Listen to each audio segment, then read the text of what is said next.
The Forgotten Flower. Part 1. The garden where she grew. Rosa couldn't remember much about the day she arrived at her grandfather's farmhouse. Just fragments. The scratchy fabric of the car seat, her small suitcase with faded stickers, and the promise that her parents would be back soon. At 6 years old, she didn't understand the concept of abandonment, only that days turned to weeks, weeks to months, and eventually, she stopped asking Grandpa Sam when they were coming back. "Your mama's got some things to figure out, Rosebud," he'd say, his weathered hands gently braiding her hair in the morning sunlight that streamed through the kitchen window. "And while she's doing that, you and me, we're gonna have ourselves an adventure." And they did. The sprawling property became her playground, the old oak trees her climbing gym, the creek her swimming pool, and the workshop where Grandpa taught her to build and fix nearly anything her personal laboratory. Under his patient guidance, Rosa blossomed. "Hand me that wrench, would you, Rosebud?" Grandpa Sam called from underneath the ancient tractor they were repairing.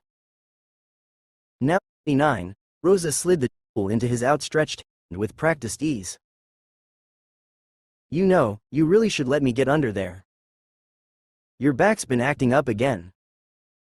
"Nonsense," came his muffled reply, followed by a grunt that betrayed his discomfort. "Been fixing this old girl since before you were born." Rosa crossed her arms, leaning against the workbench. "And you'll be fixing her after I'm gone if you're so stubborn about it."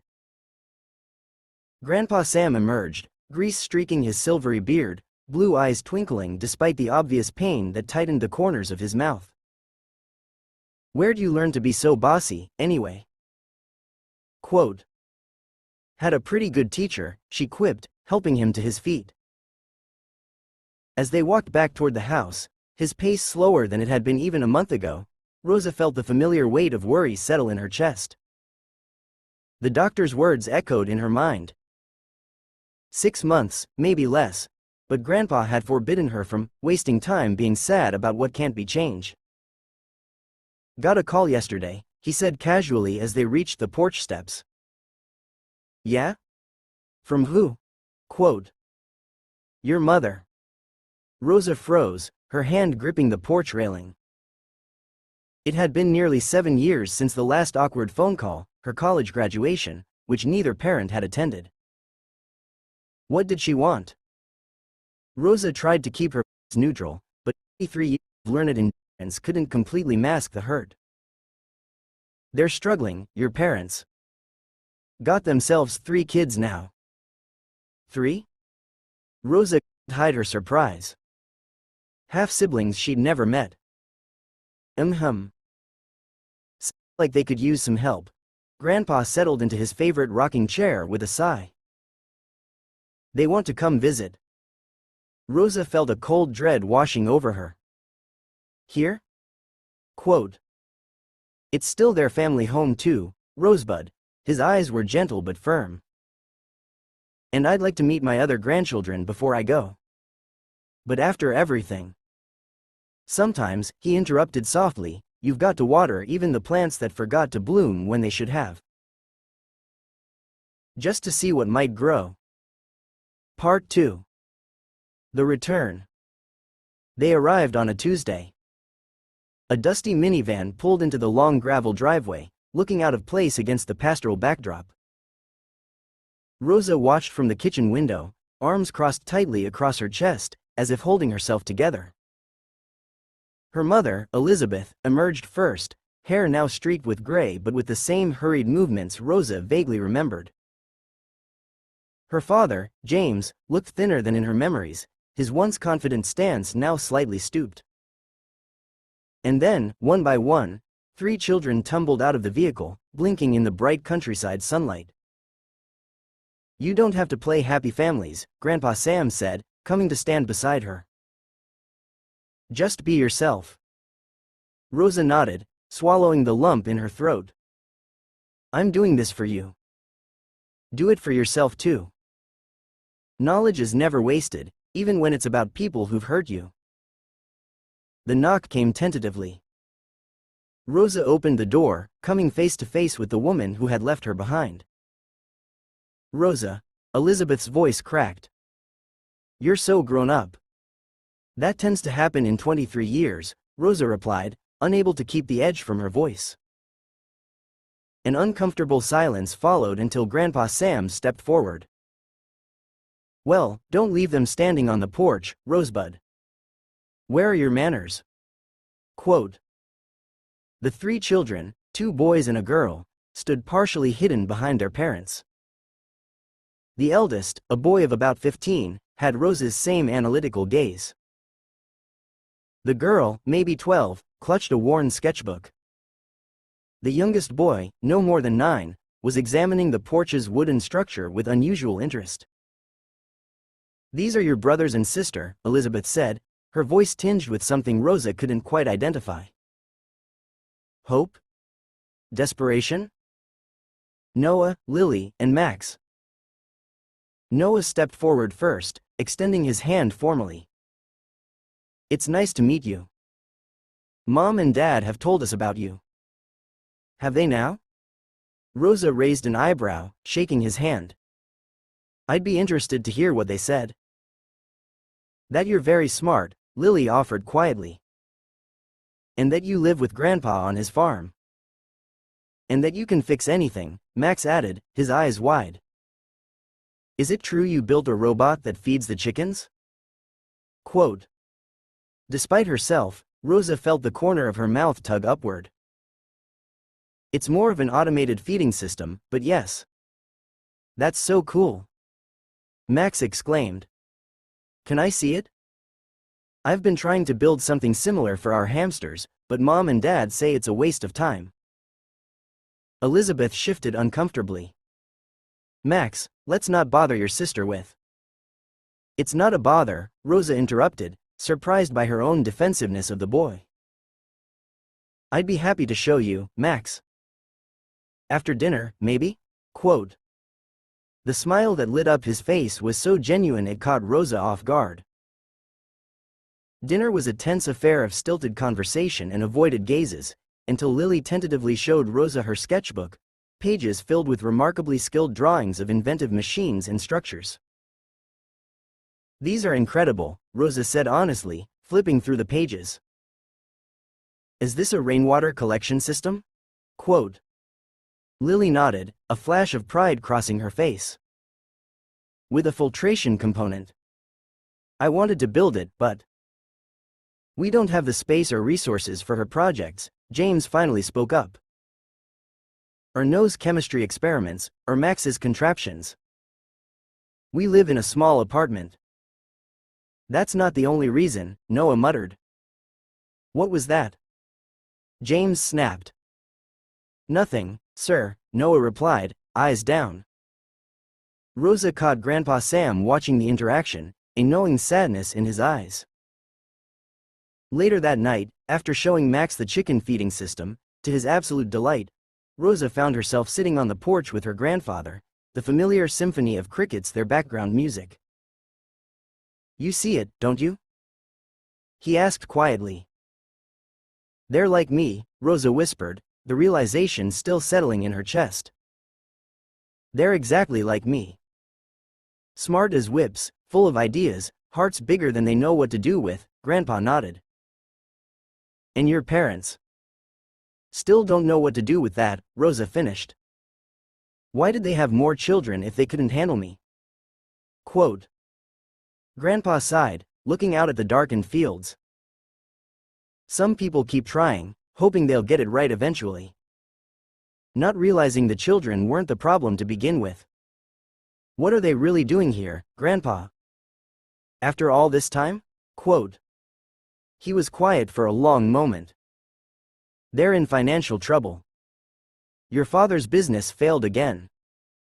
They need money." Rosa laughed bitterly. "Of course. But that's not why I wanted you to meet them, your siblings," he clarified. "I wanted you to see that you're not alone, Rosebud. You never were. It wasn't you that your parents couldn't love properly, it was the brightness you carried. And those 3 children in there? They're carrying it too. Rosa felt tears gathering. What happens to them when you're gone? When I'm alone here. Quote. Grandpa Sam took her hand. That's something we need to talk about. There are some papers in my office you should see. Part 3. The inheritance. 11 years? Rosa stared at the documents in disbelief. You changed your will 11 years ago? Quote. Grandpa Sam nodded from his favorite chair, hands folded calmly in his lap. When you turned 18. Made it all official when you were 21. The entire property? Everything? Her voice rose in pitch. Grandpa, why didn't you tell me? Quote. Would it have changed how you cared for me or this place? Quote. No, but. Then it didn't need saying, he smiled gently. You've been running this farm for years anyway, Rosebud. I've just been sitting here enjoying the view. Rosa shook her head, trying to process the information. And my parents? Do they know? Quote. They never asked. Figured I'd leave it to Elizabeth, I suppose. But this place needs someone who loves it, who understands it. His blue eyes, still sharp despite his failing health, held hers. Someone who'll know what to do with those 3 children. Rosa's breath caught. What are you saying? Quote. I've seen how you look at them, how they light up around you. In just 3 days, they've shown you more of themselves than they've probably ever shown your parents, Grandpa said. They need someone who sees them, Rosa. Really sees them. You want me to what? Take custody of them? Quote. I want you to consider it. Your parents are drowning. Not just financially. Those children are lifeboats they don't know how to steer. Rosa ran her hands through her hair, overwhelmed. I don't know the first thing about raising kids.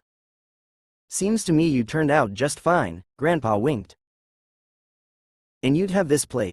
Plenty of room for chemistry labs and rainwater systems and whatever contraptions Max dreams up next. Their parents would never agree. You'd be surprised what people agree to when money's involved. His voice held no judgment, just a weathered understanding of human nature. Read the rest of the papers. Rosa flipped through the documents until she found what he meant, a trust set up in her name, with provisions for the care and education of Elizabeth's other children, should Rosa choose to take guardianship. Oh, Grandpa, she whispered. Just options, Rosebud. The choice is yours. The next morning, Rosa found Noah at the creek, carefully collecting water samples in small vials. Testing for something specific? She asked, sitting beside him on the bank. He jumped slightly, then relaxed. Comparing the bacterial content at different points. I've been reading about microbiomes. Self-taught? Quote. Noah nodded. School doesn't really cover what I'm interested in. Dad says science won't pay the bills unless you're working for a big corporation. And what do you think? Quote. He was quiet for a moment. I think I'd rather discover something that matters than make money for someone else's ideas. Rosa smiled. Sounds like a good philosophy. What was it like? Noah asked suddenly. Growing up with Grandpa? Quote. The question caught her off guard. It was freeing. He let me explore, make mistakes, learn from them. This whole place was my laboratory. Mom said they left you here because they couldn't handle you. Noah's voice was careful, testing. That you were difficult. Rosa felt a flash of anger, quickly replaced by sadness. Is that what they say about you too? Quote. No silence was answer enough. I wasn't difficult, Noah. I was curious. There's a difference. She picked up a smooth stone, skipping it across the water. Curious children ask questions adults don't always have answers for. Some adults find that threatening. Like why Dad's business ideas never work, Noah murmured. Or why mom keeps buying lottery tickets instead of letting Lily take art classes. Rosa studied her half-brother's profile, so young, yet carrying understandings no 15-year-old should have to bear. What would you do, she asked carefully, if you could study anything you wanted? If resources weren't an issue? Quote. His eyes lit up as he described his interest in environmental science and sustainable technologies. Rosa recognized the passion. It was the same one that had driven her to get her engineering degree despite her parents' absence. Similar conversations with Lily and Max over the next few days revealed equally bright minds constrained by circumstance and parental indifference. Each child had developed their own coping mechanism. Noah's careful observation, Lily's detailed sketches, Max's constant movement and building. On the fifth evening of their visit, Rosa found her mother sitting alone on the porch, staring out at the sunset. It's always been beautiful here, Elizabeth said as Rosa hesitantly sat in the adjacent rocker. Even when I couldn't wait to leave. Why did you? Rosa asked, the question she'd held back for decades. Leave me, I mean. Elizabeth's hands fidgeted in her lap. We weren't ready. For any of it, marriage, a child, responsibility. You were so bright, so intense. Needed so much, she trailed off. Attention? Rosa supplied. Guidance? Love?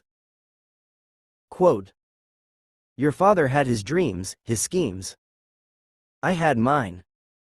We thought it would be temporary, leaving you with Dad. Just until we got on our feet. And 23 years later? Quote. Elizabeth winced. Time gets away from you. And then it feels too late to fix what you've broken. Rosa studied the woman who had given her life but little else. And Noah, Lily, and Max? Where do they fit in your dreams and schemes? Quote. They're good kids, Elizabeth said defensively. They're extraordinary kids, Rosa corrected. Just like I was. And you're missing it, again. Elizabeth's eyes filled with tears. We're trying. It's just so hard, James can't keep a job, my health isn't good, and the kids are always wanting things we can't provide.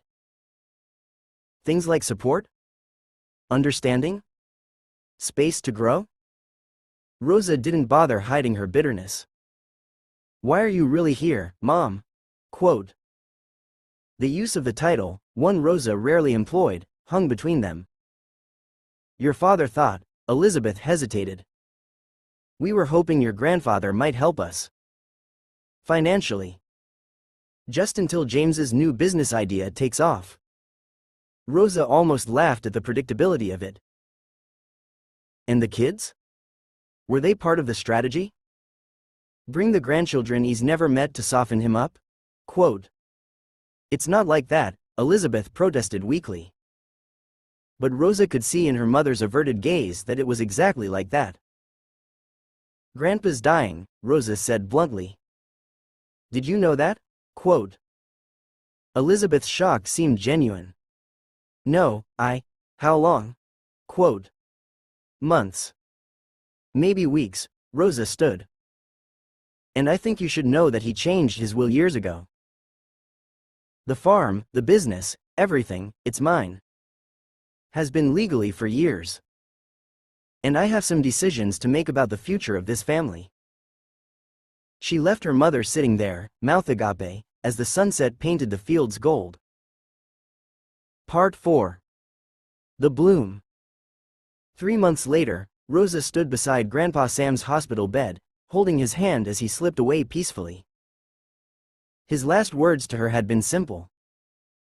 Bloom where you're planted, Rosebud. And help them bloom too. The funeral drew distant relatives and community members who had known and respected Samuel Jenkins, but Rosa's attention remained fixed on 3 solemn figures, Noah, Lily, and Max, standing awkwardly with their parents at the edge of the gathering. The conversation that followed at the farmhouse was one Rosa had rehearsed countless times. Custody? James repeated incredulously. You want custody of our children? Quote. Partial, to start, Rosa clarified, pushing the papers her lawyer had prepared across the kitchen table. They would live here with me during the school year, with visitation rights for you. You'd have them summers and holidays. This is absurd, Elizabeth sputtered. You can't just take our children. I'm not taking them. I'm offering them opportunities you can't provide. Rosa kept her voice level.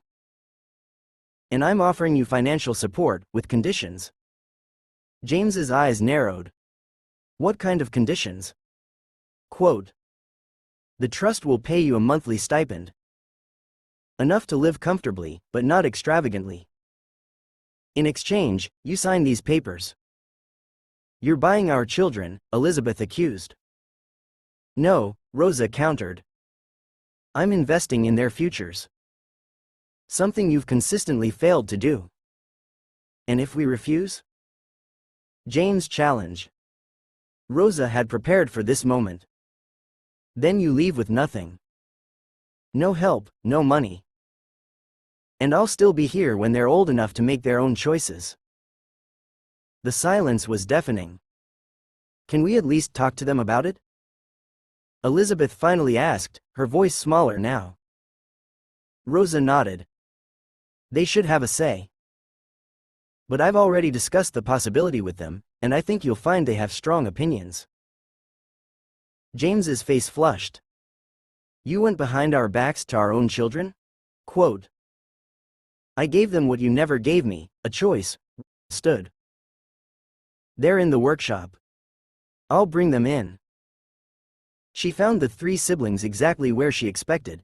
Noah carefully documenting his latest experiment, Lily sketching designs for a greenhouse addition she'd proposed, and Max tinkering with parts of Grandpa's old radio.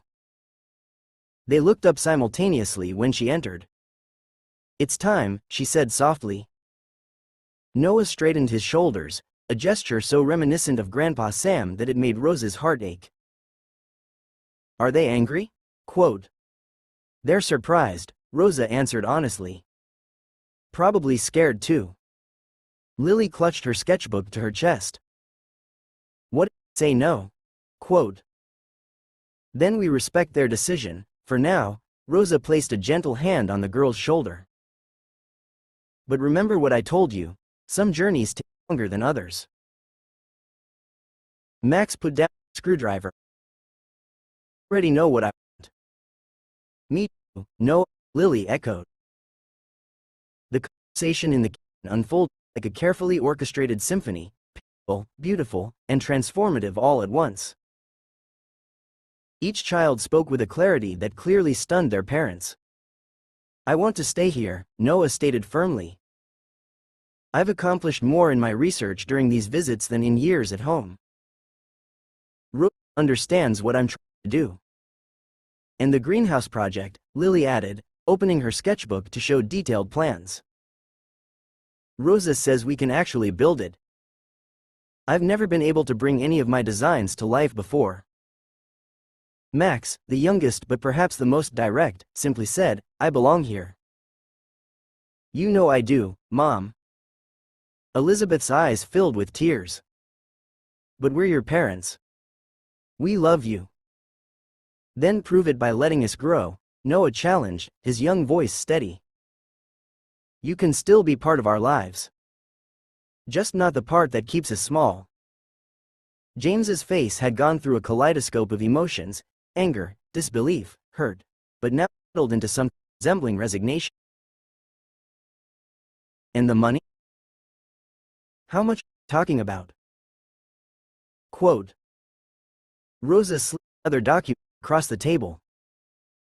James's eyes widened at the figure. Enough to start fresh, Rosa explained. With professional financial management to help you build something sustainable.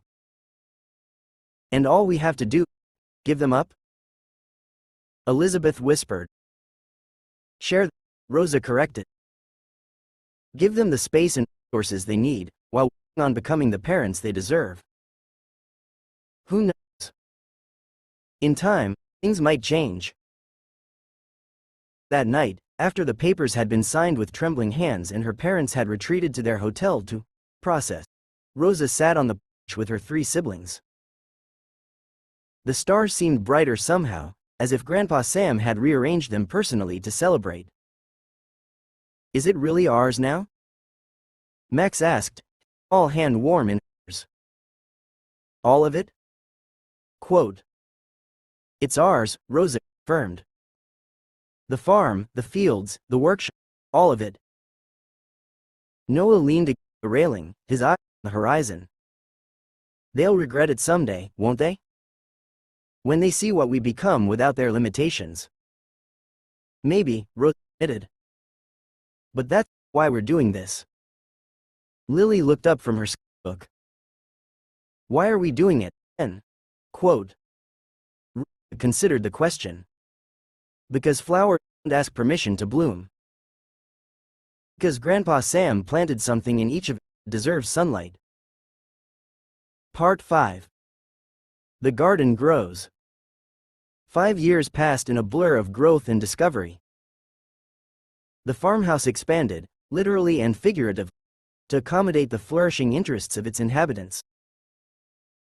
Noah, now 20, had transformed the old barn into a state-of-the-art research facility where he developed sustainable agricultural methods that were beginning to attract attention from universities and environmental organizations. His published papers on soil regeneration had earned him a full scholarship to his choice of graduate programs. Cambridge wants me, he told Rosa one evening, his disbelief evident despite his accomplishments. They actually want me to bring my research there. Rosa grinned, remembering her own shock when MIT had recruited her years earlier. Of course they do. You're revolutionizing how we think about crop rotation and carbon sequestration. I couldn't have done any of this without you. Noah's gratitude was a familiar refrain, one Rosa still hadn't learned to accept gracefully. You did the work, she insisted. I just gave space. You gave us more than that, he countered. You gave us permission to believe in ourselves. Lily, 17 now and already fielding offers from prestigious art and architecture programs, had designed and overseen the construction of 3 new buildings on the property. A proper laboratory for Noah, a fabrication studio where Max could build his increasingly sophisticated inventions, and a glass-walled studio for herself where natural light illuminated her work. Her sustainable building designs had won national competitions, and her integration of art and function had become her signature.